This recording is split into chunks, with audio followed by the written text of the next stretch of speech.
स्वागत करता हूँ बच्चे आपका वन नाइक एकेडमी में। आज हम एशियंट हिस्ट्री की सीरीज़ शुरू करने जा रहे हैं, जिसमें हम पहली क्लास जो कि इंडस वैली सिविलाइजेशन के बारे में है लगाने जा रहे हैं।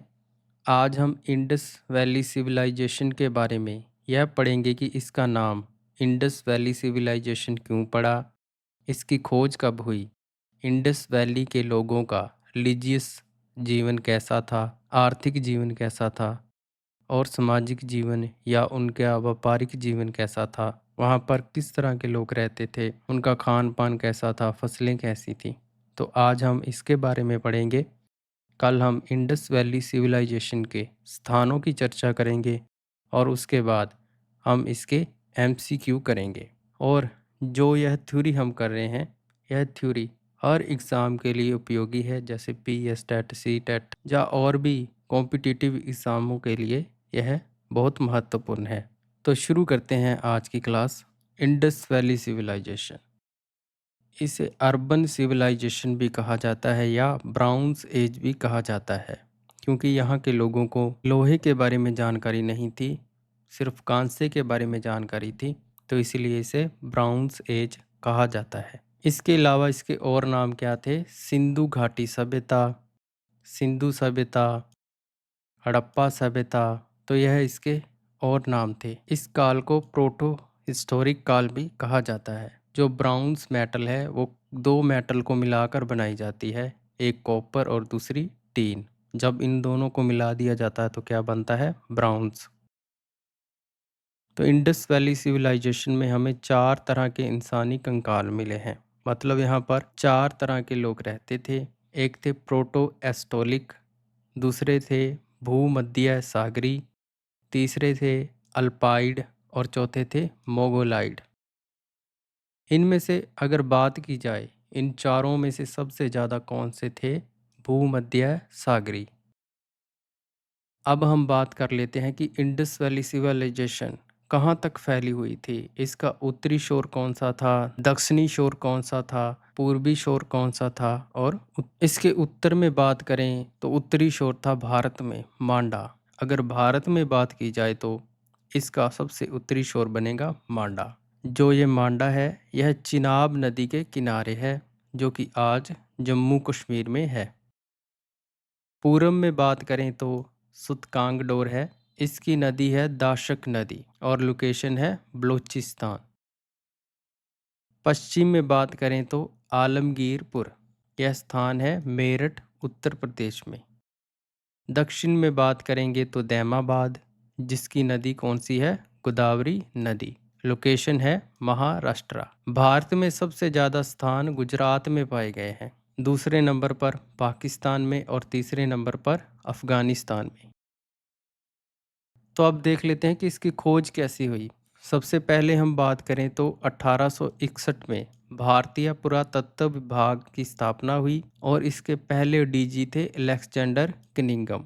इन्होंने थोड़ी बहुत कोशिश की इंडस वैली सिविलाइजेशन को खोजने की, लेकिन यह पूरी तरह से इंडस वैली सिविलाइजेशन के बारे में पता नहीं लगा सके। उसके बाद 1901 में डीजी बने सर जॉन मार्शल। डीजी मतलब डायरेक्टर जनरल। इन्होंने इंडस वैली सिविलाइजेशन की खोज की और इसको कौन सा नाम दिया? सिंधु सभ्यता। सिंधु सभ्यता नाम लंदन वीकली अखबार में छापा गया था। रफीक मुगल ने इंडस वैली सिविलाइजेशन को नाम दिया सिंधु घाटी सभ्यता। 1921 में हड़प्पा स्थान की खोज हुई, जो कि सबसे पहला स्थान था जो इंडस वैली सिविलाइजेशन में खोजा गया था, और इसकी लोकेशन थी मिंटगुमरी पाकिस्तान, और खोजकर्ता थे दयाराम साहनी।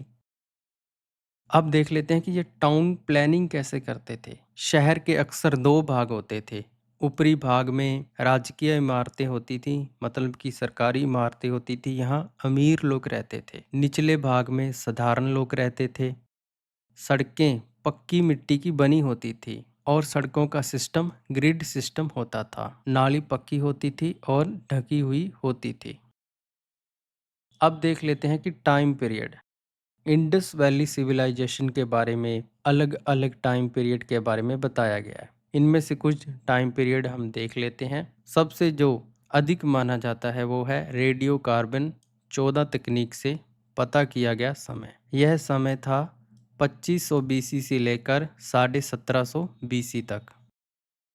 जॉन मार्शल ने जो टाइम बताया वो था 2500 बीसी से लेकर 2750 बीसी तक। और एनसीईआरटी जो टाइम बताती है वो है 2500 बीसी से लेकर 1800 बीसी तक। अब देख लेते हैं इनका सामाजिक जीवन कैसा था। जैसे हमारा सामाजिक जीवन आज पुरुष प्रधान समाज है, पुरुष को प्रेफरेंस दी जाती है, उसी तरह देखते हैं कि उस वक्त कैसा समाज था। समाज की बेसिक यूनिट फैमिली थी, जो कि आज भी है। तब समाज था मात्र सत्तात्मक, यानी कि तब पुरुष के मुकाबले लेडी को प्रेफरेंस दी जाती थी। मात्र देवी की पूजा, वैश्यावृत्ति नहीं होती थी, पूर्ण समाधि भी होती थी। मतलब कि यह एक संस्कार के तरीके हैं। पूर्ण रूप में दफनाना, यह पूर्ण समाधि कहाँ पर पाई जाती थी? हड़प्पा में। आंशिक समाधि, मृतिक शरीर को पशु पक्षियों के लिए छोड़ना। दाह संस्कार, मृतक शरीर को अग्नि भेंट करना। यह तरीका कहाँ पाया जाता था? मोहनजोदड़ो में। तीनों प्रकार की रस्में जो थी वो कालीबंगा में पाई जाती थी। इन लोगों के बर्तन मिट्टी, तांबे और कांसे के होते थे। इनके कब्रिस्तान की बात करें तो R37 या H टाइप था। अब देख लेते हैं इनका धार्मिक जीवन। यह लोग मातर देवी की पूजा करते थे, पशुपति की पूजा करते थे, लिंग की पूजा करते थे, वृक्ष की पूजा करते थे और जादू टोने में भी विश्वास रखते थे। पशुपति की मूर्ति जो प्राप्त हुई है उसमें बाईं ओर बैल और गैंडा मिला है और दाईं ओर हाथी और चीता और पैरों में 2 हिरन मिले हैं। इसे आदि शिव भी कहा जाता है। यह लोग धरती माता की पूजा भी करते थे, अग्नि की पूजा भी करते थे और इस काल में मंदिर के कोई सबूत नहीं मिले हैं। अब देख लेते हैं इनकी इकोनॉमिक लाइफ, यानी कि आर्थिक जीवन। इनकी मुख्य फसलें थी वो थी गेहूं और जौ। उस वक्त मीठा पदार्थ शाहिद था। उस वक्त सबसे ज़्यादा जो पशु लोकप्रिय था वो था एक सींग वाला हिरन। कालीबंगा से जुते हुए खेत मिले हैं, मतलब कि तब खेती होती थी। तब कपास की खेती भी होती थी। उस वक्त यूनानी कपास को क्या बोलते थे? सिंडन। सोना और चांदी अफगानिस्तान से मंगवाया जाता था। हड़प्पा कालीन बर्तनों पर लेख लिखे हुए होते थे। चावल के पहले प्रमाण लोथल से मिले हैं। हाथी के दांतों का पैमाना भी लोथल से ही मिला है। तौलने की इकाई 16 थी। अब देख लेते हैं इनका व्यापारिक जीवन। तब सिक्कों का यूज नहीं होता था, मतलब कि तब बार्टर सिस्टम चलता था। बार्टर सिस्टम क्या है?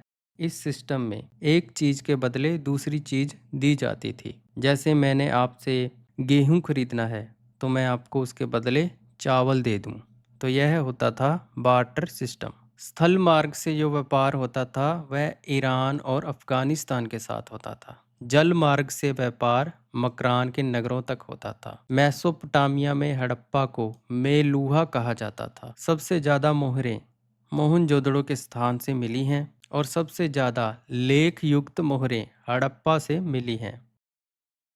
लिपि, इनकी लिपि भाव चित्रात्मक थी, यानी कि ब्रोस्टोफिडन भी थी। ब्रोस्टोफिडन ऐसी भाषा होती है जो दाएं से बाएं और बाएं से दाएं दोनों ओर लिखी जाती है। उसको क्या कहा जाता है? ब्रोस्टोफिडन। इनकी लिपि में यू आकार का इस्तेमाल सबसे ज़्यादा था और सबसे ज़्यादा चिन्ह जो मिलता है वह था मछली। इनकी लिपि आज तक भी पढ़ी नहीं जा सकी है। तो आज की क्लास इतनी ही थी। मिलते हैं कल एक और क्लास के साथ। बहुत बहुत धन्यवाद।